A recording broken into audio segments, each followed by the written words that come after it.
Hi, it's Paul Banas, the GreatDad.com, and thank you very much for joining either the podcast or the YouTube version of the podcast. I'd really appreciate it if you took just a second to subscribe either on your podcast app or in YouTube.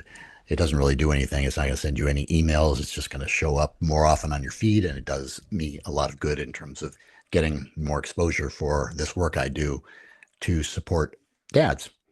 I'd also like to invite you to come to my page, GreatDad.com/go, if you'd like to discuss more about any of the issues that we are covering within the podcast, especially if there's any way I can help you to be a sounding board in your own struggles to be a dad and to be there for your family. So take a look at that. It also includes a link to my course on gratitude at GreatDad.com/gratitude with a offer to take that course for free.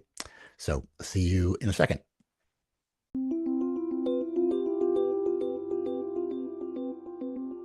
Hey, it's Paul Banas with GreatDad.com, and I'm here on my weekly series talking about fatherhood, and fatherhood involves marriage. So we've got a marriage and midlife crisis expert with us today to talk about some of the pitfalls you may meet along the way of this in this journey. Some having to do with about the kids, and some that are programmed into you. So I want to welcome Larry Bilotta to the show. Thanks, Paul. This is great. Yeah, great.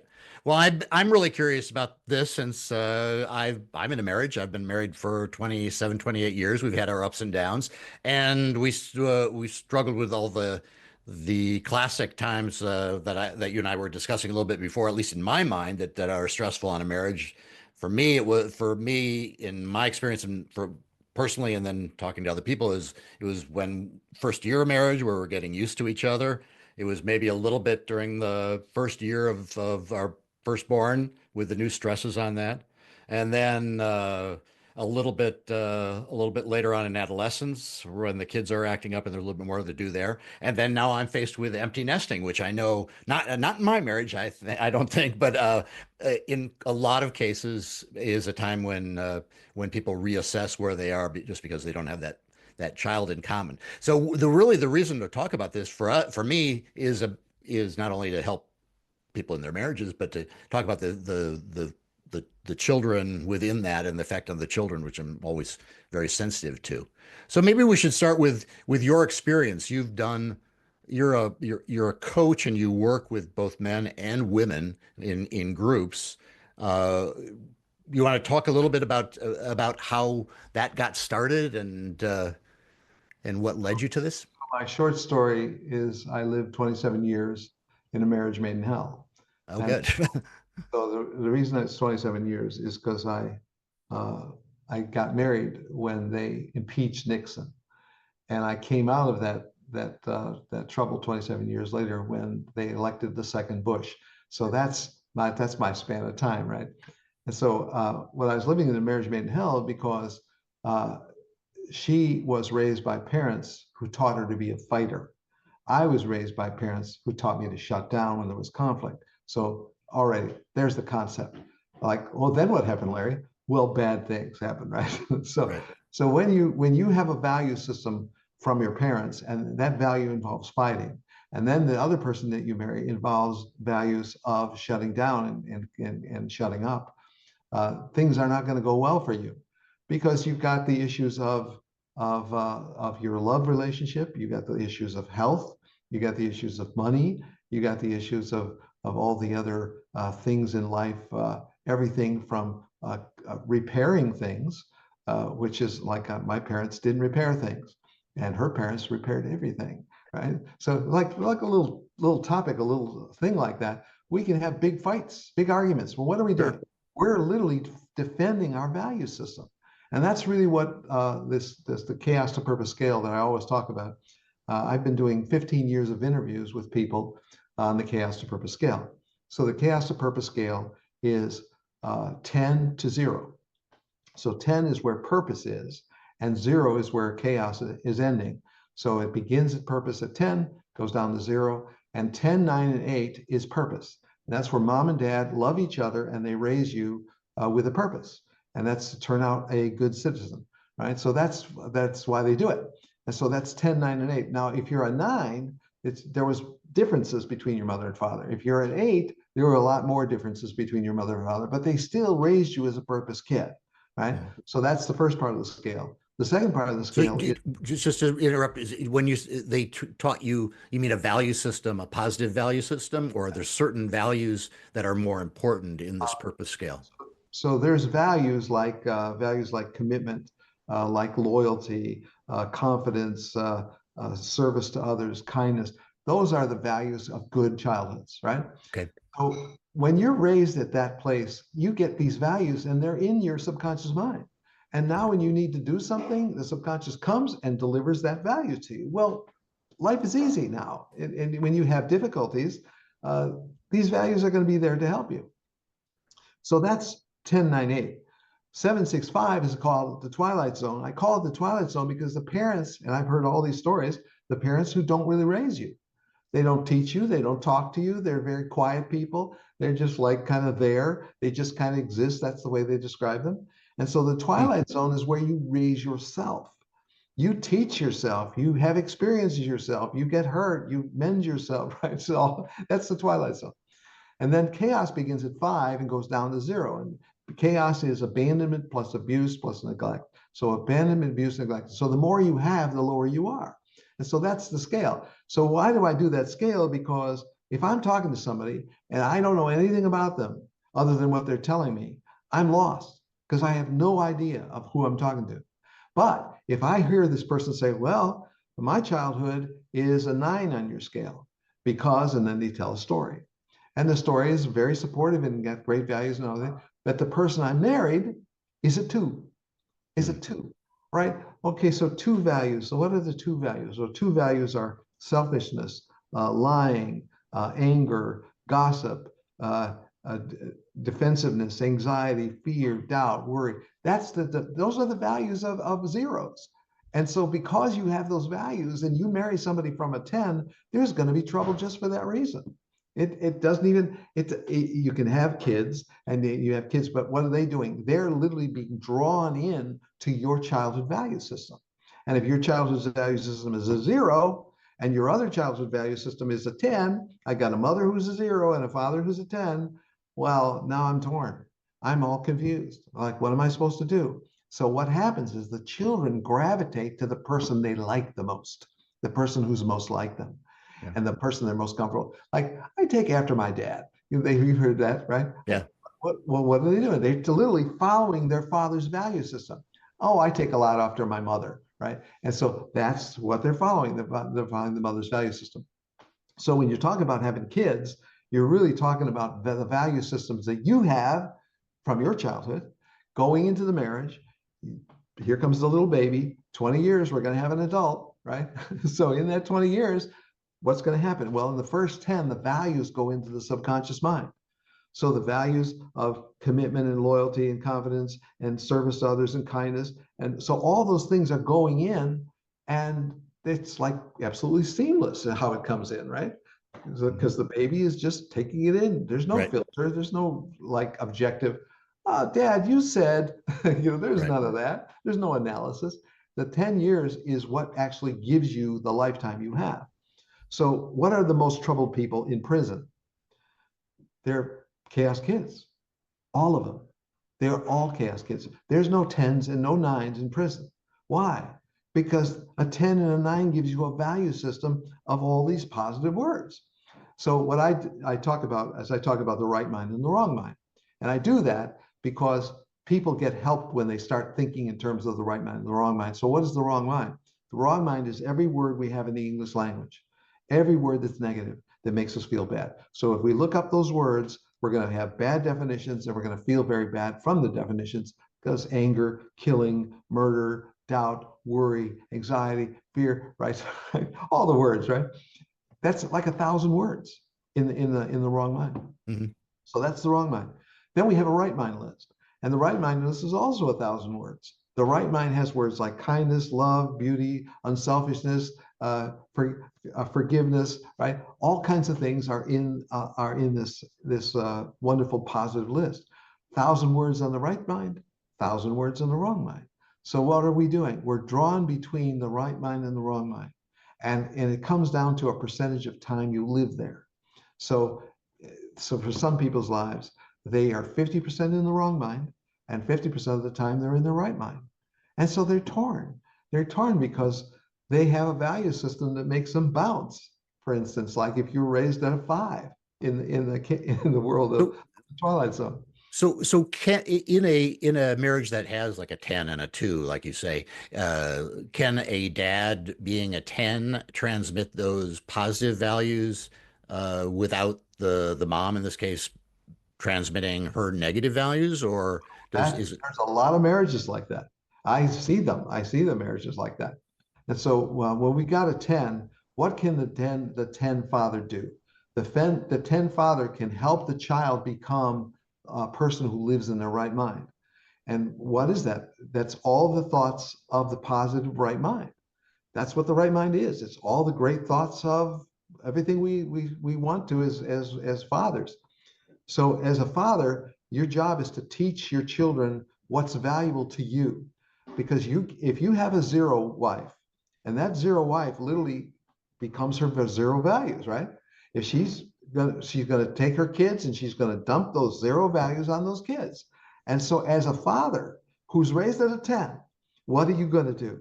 You're gonna go, wait a minute, that's very wrong, right? So you're going to tend to want to condemn your 0 wife because you're going to think what she's doing is wrong compared to my values. right, That's really right? what you're doing. Yeah, it's a classic out of sync value systems. Yeah. Yeah. So now that we know that that's the way, what we want is our kids to make a choice to be attracted to the values of the dad.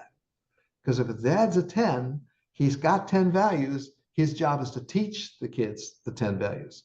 And so, like in excellent companies, the phrase they use is, "This is the way we do it here." Right. That's what they're trying to teach. They're trying to teach how we do it here. And so that's really what really great dads do. Great dads actually teach the values that they own from their own childhood, and never criticizing their wives who are maybe 0s or 2s or 1s, because there's a lot of reactive defensive stuff down there, a lot of worry, a lot of fear, a lot of doubt. And so if a child is going to make a choice, and when a child is then something like 5, 6, 7 years old, that's a really great time to start to do this. But even earlier is even better. The Hmm. better, the more a father can start to teach like lessons of their great value system, the better it's going to be. And so you don't want to ever complain about your wife. You don't want to, because she's a 0. She's doing what she's supposed to do, right? And then you could worry about, well, how are my kids going to turn out if she keeps doing stuff like that, right? Well, you don't want to worry about that. What you want is the child to figure that out on their own, because you can't protect your child into success. You just can't do it. A lot of parents tried, but you can't protect your child into success. So what a father can do, and remember, we get our emotional stability from our fathers. We get our social skills from our mothers. We get Hmm. our emotional stability from our fathers. So the father has a lot of power. And if that father's raised at a 10 or a 9 or even an 8, they got a lot of good teaching to do. And they can do it. And Hmm. you do it without protecting your children from your dangerous wife, who's full of all these 0 and 1 and 2 ideas. Okay. Yeah. Okay. We're just to be clear, we're just using this the male at the 10 and the wife at the 0, not because that's always the way it is. I could flip. But now the woman has got to become the strong-willed woman, because now she's got a If we husband. flip it, you mean Yeah, if we flip it. Yeah. got a husband who's a 1 or a 2, and he's dumping really troubling things on the kids. I'm always reminded of Lance Armstrong's mother. The Hmm. Lance Armstrong story is she raises him to be competitive. And she teaches him that his stepfather, who is a really nasty guy, and that's where the Armstrong name came from, was the stepfather. Uh, but he had a lot of anger, and he writes about that in his story. He writes about how his anger drove him to do his work, the work of being on the bike. But it was his mother who gave him his value system, and she was a great teacher. So she taught him and spent a lot of time with him. So there's a woman who actually did this very thing of knowing that, here's a guy I married. Like, gosh, I mean, I'm not the best judge of character, right? And so he's going to affect Lance in a very bad way. I needed to do something about it. And she did. She turned him into a really great athlete. Oh, the doping scandal aside. That's right. But remember, when we come into his life, and he gravitates into drugs, that was not his mother that caused him to gravitate into drugs. Remember, the subconscious mind is filled with ideas, and those ideas literally sit there for 10, 20, 50, 80 years. And so if Lance Armstrong is doing the European race, and he gets a message from his father to do some kind of codependent kind of dependency thing, right? That's a message from his father. And something that comes from your father or your mother, it feels like a very at home place. Like, oh, that feels very comfortable. I'm going to do that, right? So you're literally reacting to your subconscious mind. That's why psychologists say 90% of your life is lived from your subconscious mind. We just can't see how the ideas transfer because it's invisible to us, but the ideas do transfer. The So, subconscious runs the conscious. so if somebody is in this situation right now, a dad is in the situation where he's trying to be the best dad he can be, trying to be trying to transmit those values, be present, and he's got a wife who's not at that same level, and yet he believes in the value of marriage and sticking together for, I mean, I hate to use that sticking together for the kids, but I do believe myself in the sanctity of marriage, that you married somebody for the long term, not for the, until it's inconvenient. But how should he go about then trying to rescue and maximize, optimize the marriage, not just to help the kids? So it's the concept of getting out of your wrong mind and getting Mm, into your right mind. So that's the concept. So I talk about it takes one to heal a marriage. And the reason I talk about that mm, is because one person who was in a two-person marriage, that as actually we could call it, Paul, a two-reactor marriage, because that's really what it was. The woman reacted to the husband reacted to the wife, and they kept on reacting just day after day, right. year after year. And so that was a reactor marriage. So what happens when one person in that two-reactor duo changes their mind and they decide to become a creator in their mind? And when they become a creator, what are they going to change? They're going to change from leaving the wrong mind to moving to the right mind. And so they're going to do this deliberately in their mind. They're going to start moving from these words that are the wrong, chaos, terrible words of the wrong mind into the kind and loving and forgiving words of the right mind. So if you think about self-help books, and there's thousands of them on Amazon, when you pick any of those books up, what are they doing? They're all trying to get you from the wrong mind into the right mind. That's all they do, all the time. Every author, Covey, right, and all those people are just trying to get us into our right mind. And so, when I ask people, do you read any self-help books, like the books you've got on your bookshelf, right? All right, why do we read self-help books? Because we're trying to get into our right mind. Yeah. We're trying to start to move to our right mind and stay there and stay out of the wrong mind. Well, that's a lot of work. That's something we got to, like a lifetime job. But if the father is in the right mind and he's a nine or a 10, how does he convince his spouse to get in the right mind? Or are you saying No, that he somehow doesn't, he changes his convince reaction to it's her? anyway. So what I talk about is I talk about the seven energies, and the seven invisible energies are always there. They're always flowing out of you. Now, this is not a popular topic, but these seven invisible energies are always flowing. I like to call them the waterfall. They're always pouring out day and night. And so these energies are made up of my mood, my attitude, and my feelings. And these first three are connected to personality. And we can see those, we can hear those, right? But the rest of them are not. They're really energetic. And so that's my sensitivity. There's my energy, there's my frequency, and there's my vibrations. Those are always pouring out. So when we put all seven together, my mood, my attitude, my feelings, my sensitivity, my energy, my frequencies, and my vibrations, when we put them all together, I really can't control that. I can't monitor that. It's not a spigot I can turn on and off. So since that's always coming out of me, what's coming out? Well, my thoughts are coming out of me. What I think, my words are coming out of me. My ideas are coming out of me. My feelings are coming out of me. My messages from my childhood are all coming out of me. And so I do a thing called My Main Message, where I ask for the most painful message of their father and their mother. And so I've been doing this for years. And I asked this message because I want to know what's down there. What's the theme that's down there? And the most painful message, I've got some of them, they're just, ooh, they're terrible. They make you feel really bad just reading them. But that's the most painful message they have. And so what happens is these painful messages are pouring out of the waterfall. And they're going to your spouse, and they're going on and on and on. And if you don't have a way to correct right-minded thoughts, if you don't have a way to correct what's coming out of you, your spouse will take that painful message, and they'll take it and feel it, and it'll be personalized just to them. So whatever you got is a real bad judgment or a criticism or a blame or whatever comes out on your spouse. They start to feel it. Now she is the one who's doing this, being this, whatever, right? Because the 7 invisible energies are always pouring out. And so when people are very caught up on the body, they don't really like the idea of being separate. They don't like well, she left and went into an apartment and now I don't see her. She's 50 miles away, right? And they tell the story because they think that bodies and mouths are how we get to know each other. So that's not the case at all.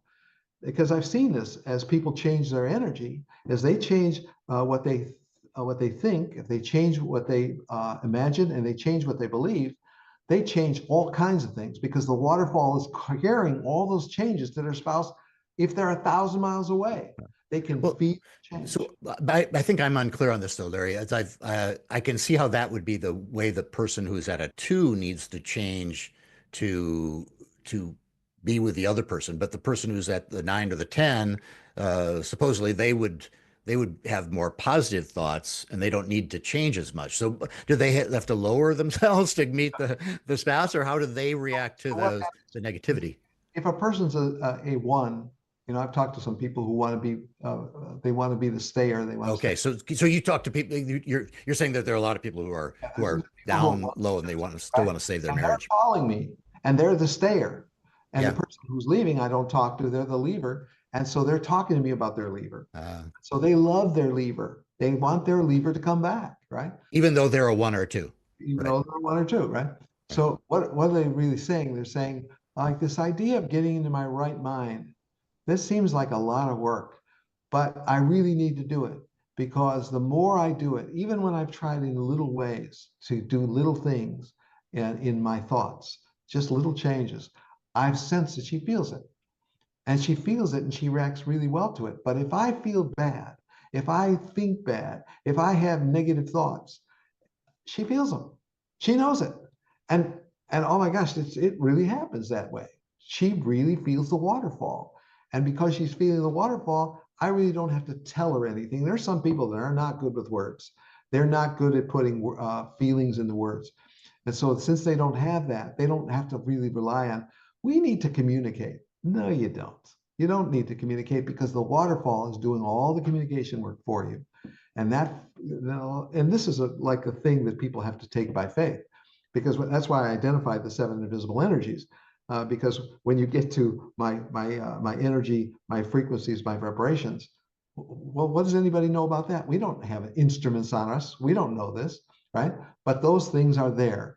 Quantum physics has identified that those things are there coming out of people. The aura that people talk about, that's an energy that's there. And now they can photograph auras now, right? So we know the 7 invisible energies are carrying things, but what are they carrying?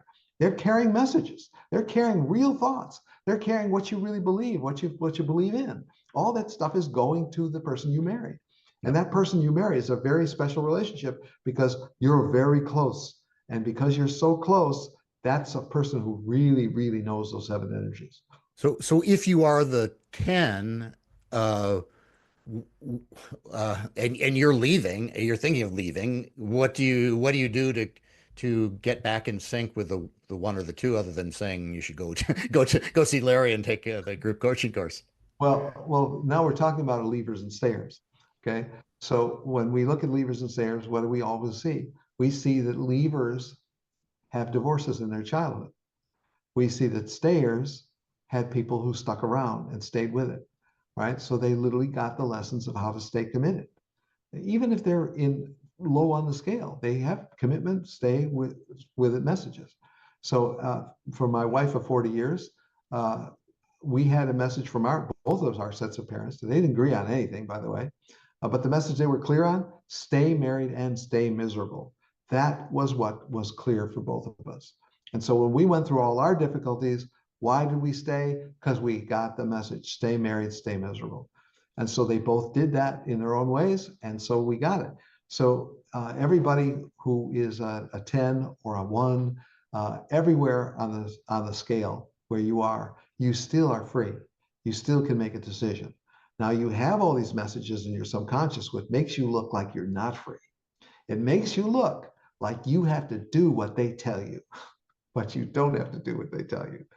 And so that's really modeled by buckers who are bucking those messages deliberately, consciously, and they're doing it with willpower, and it's not a good thing.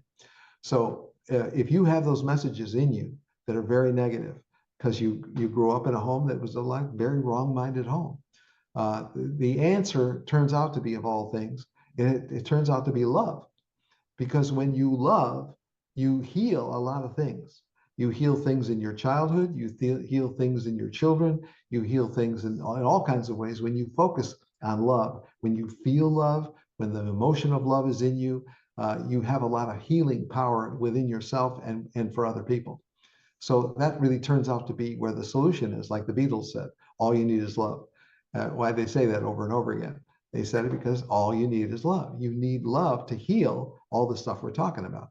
So if you are that 10 married to the 1, let's say you're not leaving, but you're staying, but you're tired of being miserable because you're out of sync, the answer then for you is to increase your love for them, or to somehow rekindle that love. So if we go into a spiritual foundation, not everybody has a spiritual foundation, but most people do. A spiritual foundation is some belief in something other than yourself. If we look at Alcoholics Anonymous, they have all these people that are alcoholics. And what are they doing? They got the big book of the 12 steps, right? Right. And that requires some kind of spiritual foundation. And what does it say? Because remember, when Alcoholics Anonymous is talking, they're not talking to religious people. They're talking to all Right. people, right? And Yep. since they're talking to all people, what are they really relying on? That you have some kind of belief in a power greater than yourself. Well, that's what the idea of a spiritual foundation is: to have a power greater than yourself in your life. And so everybody has all kinds of messy, sloppy ways to do this, to get towards a power greater than yourself. But you need something. And so that's really what Alcoholics Anonymous does. They find that something in people, and they help them, go through the 12 steps to do that. And they have, in the main, in terms of solving alcoholism, there's nobody been more successful than AA. They have just done an amazing thing, but that's because it starts with finding the spiritual foundation. And likewise, in this leaving and staying idea, when you have a person leaving you, what you have is you have a person leaving you for something they want that you can't give them. And why can't you give it to them? Because you were built and programmed in your subconscious to not keep a person, or to stay married and miserable, like my parents, right? And so even though you have this message, that doesn't mean you're being controlled by it all the time. You still can be free, but you don't do that by saying, no, I'm not doing those things. What you want to do is you want to love those energies. You want to love them and say, I love you because you're good, you're doing your best, you're trying to help me. I understand that, but there's something you can do that's a little closer to love and a little farther from whatever this energy is. And there's thousands of energies, because there's thousands of things in the wrong mind list, right? And that's what that's what I talk about, the wrong mind, all the time, because the wrong mind is the thing that's going to hurt our marriage. It's going to hurt our relationship with our kids. It's going to hurt everything. So what I've demonstrated in 15 years is that when a person becomes what I call an environment changer, and what they're doing is they're changing the environment of their mind. That's what an environment changer is. When they do that, they change their location on the chaos to purpose scale. So a person could be a 2, like a man who's a 2, and when he does the work of the environment changer, he goes up to an 8, into a 9, into a 10. And when he does, the most amazing miracle to me is that the chaos kid follows him. She follows him up the scale and literally changes their location on the scale, because you're not stuck on the scale. Mm-hmm. And that's really a big point of the story I'm telling is that you're not stuck in the place where you're born. You don't have to stay there. You can move up the scale. You can literally start to change your values. So if we look at the religion, Christianity, you know, it's literally changing where you are on where you were raised. People in prisons who find Christ, right? All those stories of great turnarounds, right? What are they doing? They're changing their location on the scale. So there's a way to do it all the time. So do most people who come in to see you, are they low on the scale and they're trying to creep up the scale to be About more? half the people who get into my course are raised at the top of the scale. Okay. Married to people raised at the bottom of the scale. And that's what they all have in common. That's why I put them together. I put the women together, I put the men together, because that's where they relate to each other. Because they have this sense like, wow, we're all married to somebody who's raised low on the scale. So But it sounds like you'd have to put them into four quadrants then. Men who are high and men who are low, women who are high and women who are low. But it, so the men are together, and what happens is they develop a conversation with each other, and so they talk to each other. So I'm teaching the principles, they're learning them, and they're applying them their way, and they're not applying them the way I tell them to. They're inventing their own way, right? And so what they do is they get on the phone and they talk to each other. They get on Skype and they yeah. talk to each other about how they think of these ideas, right? How do they think about the wrong mind, right? And so I don't monitor that. I don't control that at all because I believe these people are better people because they're moving to the right mind, and wherever they go, that's not me to control. So that's they've done. The women do it and the men do it, and these people get so close that they get in cars and airplanes and go see each other because they get to close. They get close because they start to realize, hey, we're really doing a good thing here. We're doing something valuable. Yeah. But going back to fathers, the one of the worst things that can happen to a father is that he feels guilty for what happened to him in his past, or he feels guilty by some mistake he made with his kids at some point in their growing up. Because in their growing up, what's he doing? He's going through stuff too. Sure. And he's got to forgive himself, and he's got to release himself from his guilt, because that guilt is going to weigh him down, and his kids will feel the guilt because the waterfall is pouring out. And guilt is one of the things that comes out of the waterfall. And so a man who needs to start to realize that I did some bad stuff when my two kids were 5, 6, and 7, or my kids were 8, 9, and 10, or whatever their age was. They got to get rid of the guilt that you have for how you messed up. And then you got to grab a value that you believe in, and you got to start to say, that's really what I'm about. That's really what we're doing here. We're trying to get to a better right-minded idea, a right-minded place. And so that's really what dads can do at all places they can do it. So in my coaching, I usually work a lot with values and defining values. Do you let the people choose their own values from an entire positive value list, or are there certain values that you think are the most important that we should all have and that we consciously, purposely transmit to our kids? Like for example, gratitude. Like we would quite often have dinner and we would all express gratitude for the day, and that was my way of transmitting that value. That's a great way. But Yeah. do you have a list of the best ones, or would you say positive values? It's not like that. It's not a best one list. It's Yeah.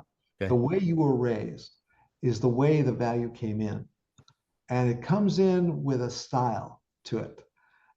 Like the mother's style, her style of values. Like she was feisty and opinionated, right? And had a good heart, right? And so the value came in with a feisty, opinionated style, right? And so now how can you say, well, that's not on the list? That value that you gave us is not on the list. There's no list, right? What you Okay. have is you have a right mind. That's like the 1,000 words I was talking about. 1,000 words are all positive, really good, really great definitions. But when it comes in with a style. So it can come in with a like a sad melancholy from a mother or a father. It can come in with a fierce delivery with an angry mother or father, right? That value could come in with a kind of a moodiness of like, I kind of think it's this way, but maybe not. Who cares? You never know, right? It could be coming in with a no care attitude, right? So it comes in with a style, and because it comes in with that style is a part of the value.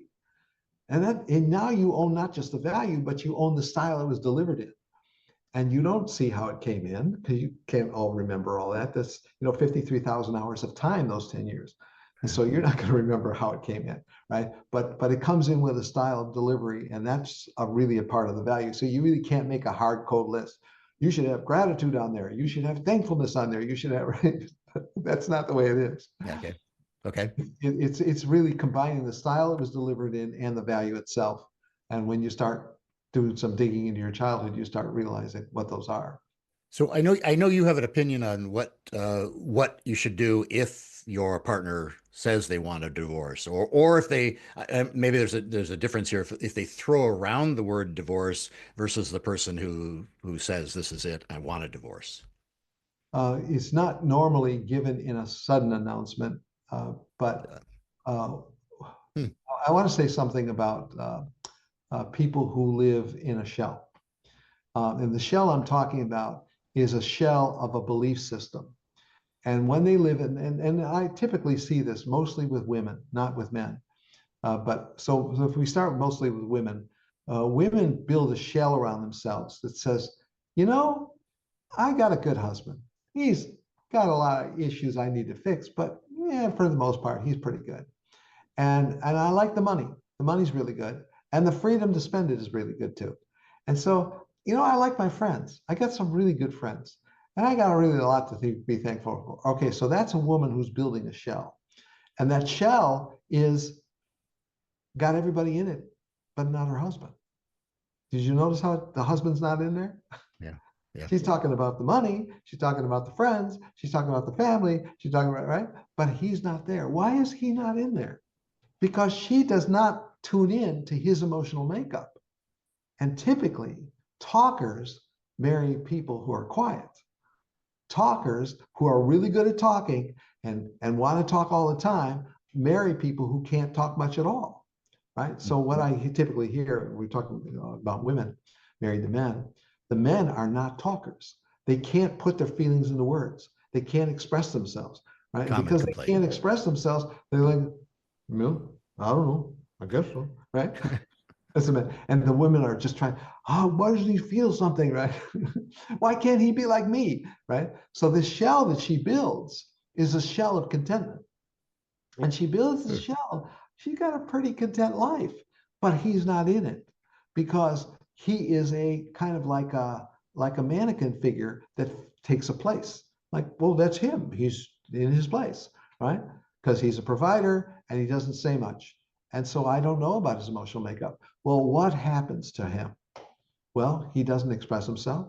She doesn't ask about his feelings. She doesn't have conversations about him. What are you feeling? What are you going through? Right? She doesn't do that. She's content with her shell. All the elements of her shell are making her very happy. And so that's the day that he says, I'm leaving. Right? Why is he leaving? Because he's got a woman to go to. He doesn't leave to nothing. Nobody leaves to nothing. They leave to someone, right? And so he's leaving to someone, and he says, I'm leaving you, right? Well, what does she say? Crash. Her whole shell breaks because this was a big part of her shell. This stoic man who didn't say anything and didn't feel anything was a part of her shell. And when he breaks, the whole shell falls apart. And she falls apart. And everything dies, and she goes into frantic chaos and all because he's leaving for some younger woman or whatever. And it's a woman who told him things about himself and asked questions about it, and he could express things to her. All the things that the wife would not do, she did. And she was not ready for what happened because she built that shell and he was really not in it. And when I say he was not, his body was in it. Right. Yeah. His Yeah. behavior was in it, Right. but his emotions were not because she did not dig into the emotional side of the man. And so that I've seen a lot of stories of that. Yeah, I've seen a lot of marriages that are like that too. Yeah. The kind of people who take constantly take vacations apart with Yes, people of their own sex and just are happy to that's do right. that. Very, very content because the money's flowing and time is available and, Yeah, hey, life's good, right? yeah, And he's not a part of that. right, But right. that's how you lose those people because Sorry. Yeah, what's going on privately is what's really happening. We need right. to know what's going on privately. So when the divorce word comes up, or it gradually seeps in and then it's final, what is that advice that you have for people to how they should react? So my first advice is the things that you don't do. And so I've got like a thing on that, the like 10 mistakes that people make, right? So what happens when you get the idea from this person who's leaving you? You got to put yourself in that person's place and sense, why is that person leaving me? Am I a treasure? Am I a rewarding thing? Am I a prize that really gives that person things they want and need?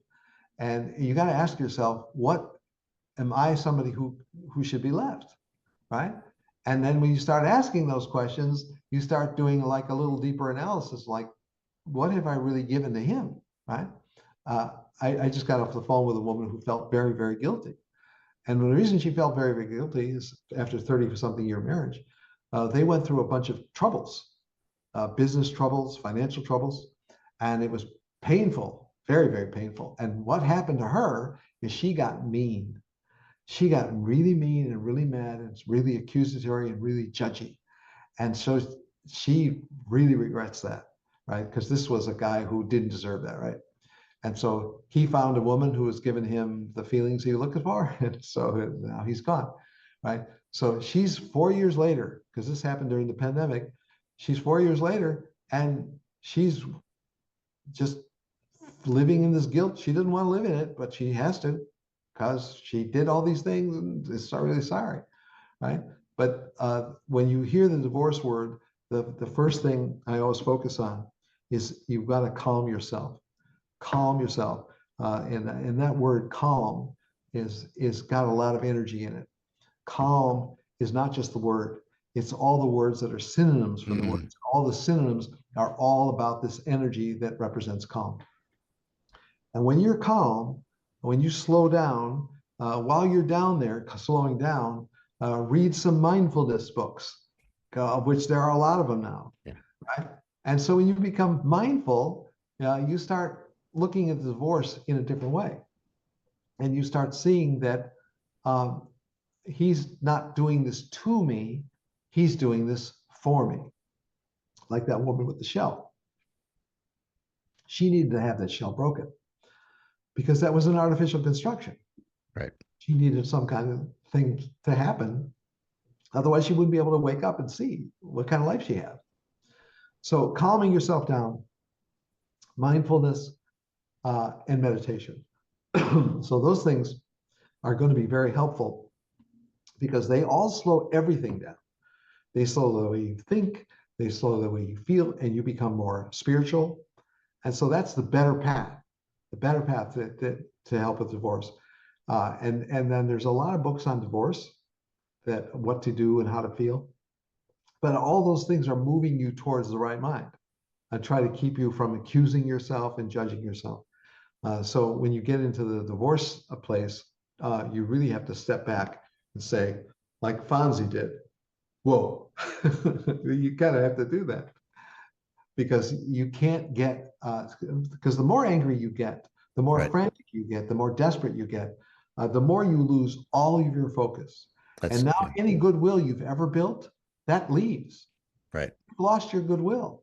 Right. And that takes a long time to replace.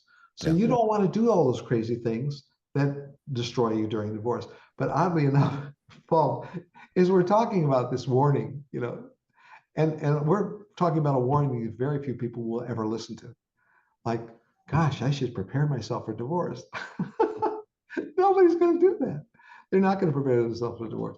So really, this is really for people who are getting around the idea of divorce and hearing it, and hearing that you're the person that you committed your life to is now finding that they want to find a new wife or a new husband.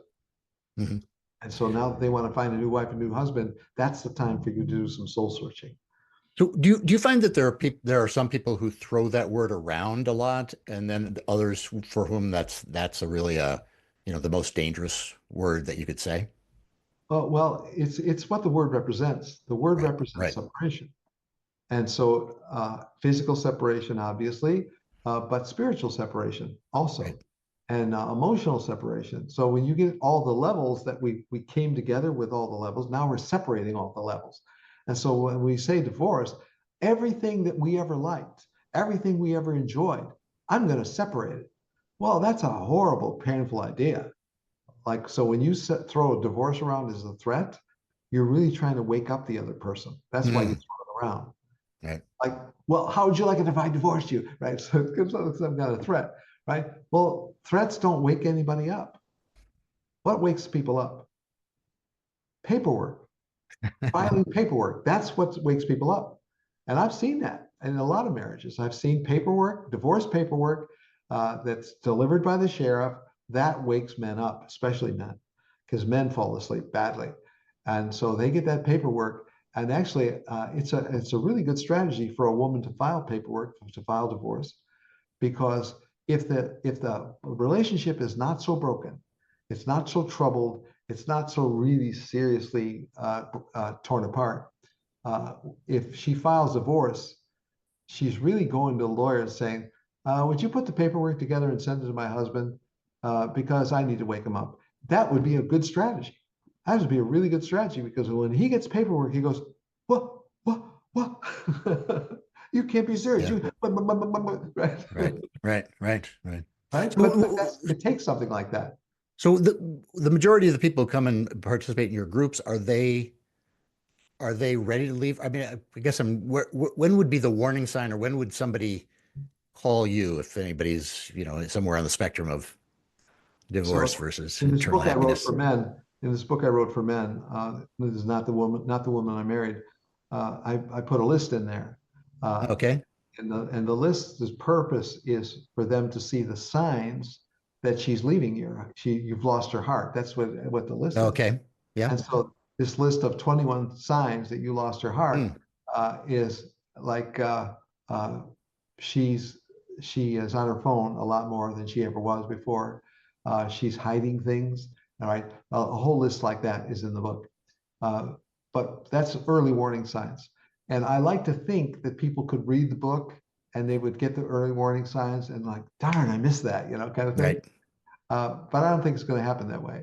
I think people like, oh, I did all that stuff. Oh, geez, like it's going to be after the fact, right? Yeah. But I talk in the book about I'm talking to people as an early warning. I'm trying to Right. wake you up that this is happening.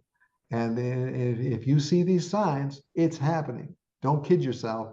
You've lost her heart. And when you lose her heart, you lose everything. Because what keeps a marriage together? The heart. That's all that keeps the marriage together. Not the assets, not the building, not the house, nothing. It's all the heart. And if you lose that heart, and the heart breaks out in chunks, and as you're Mm, starting to lose it, you can actually see it being lost by the signs mm.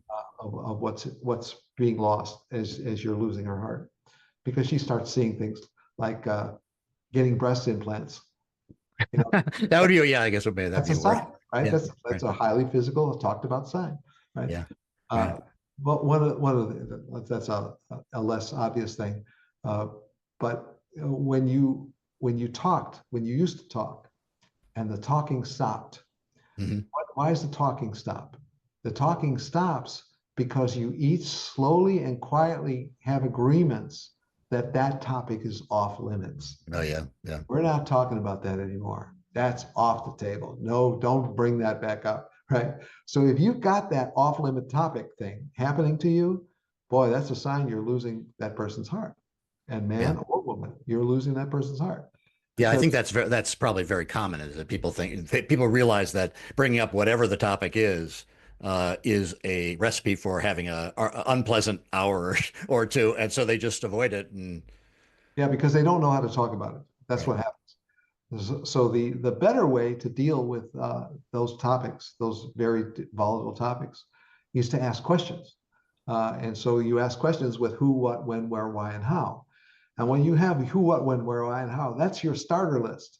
And so you grab a word like who or when, and you take that and say, I got to ask a non-offensive question about this topic that we get tense about, because I need to open this topic up, because if this topic closes, it's closing our hearts.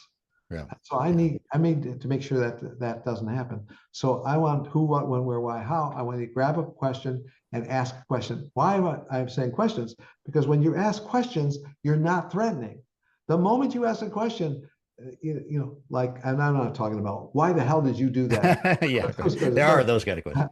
But I'm talking about thoughtful questions. When you get a word like who, what, when, where, why, how, grab a word and ask a question that starts with that word. Yeah. So when did you think our topic of this college education became difficult for us? That would be a really good question, right? Yeah. When did you see? Now I'm not throwing an opinion at you. Now I'm asking your opinion. That's a way to keep this topic open. So let's say we're arguing about where our kid goes to college, and one of us has a very strong feeling about it. Well, a question is how you need to start that, because one of the things that kills marriages is we shut down all our topics. We can't even talk about them anymore. Yeah. And so that's the beginning of divorce. Yeah. Because you're losing your topic list. It's off the table. Well, there's a lot here, and a lot of food for thought, both for dads trying to transmit some of the positive values of their kids, and then also the warning signs and all the pitfalls. And I'm sure we could go on for quite a few hours talking about both your theories and what you've learned in your groups. People can find you as a marriage coach at youcansavethis marriage.com. Yes. And I know there's a free downloadable there of 7 ways you're pushing your spouse even further away. That's right. And then learn more about you at LarryBilotta.com, and we'll put that in the show notes. Yes. Yeah. Yeah. And then YouTube Larry Bilotta has a channel. So if you search YouTube for Larry Bilotta, you'll get a whole bunch of videos also. Great. So that's something else they can do to get into that way of thinking. Yeah. Well, Larry, thanks a lot for joining me. I have a lot of things in here, and I hope it's helpful to dads, because there are a lot of ups and downs. There are a lot of normal ups and downs in marriages, but there are a lot of dangerous ups and downs that are. In that book I was talking about that I'm publishing, it is not the woman I married. The last chapter I call The Secret of Becoming a Real Dad. And in The Secret of Becoming a Real Dad, I contrast the father of Karl Marx and Lenin.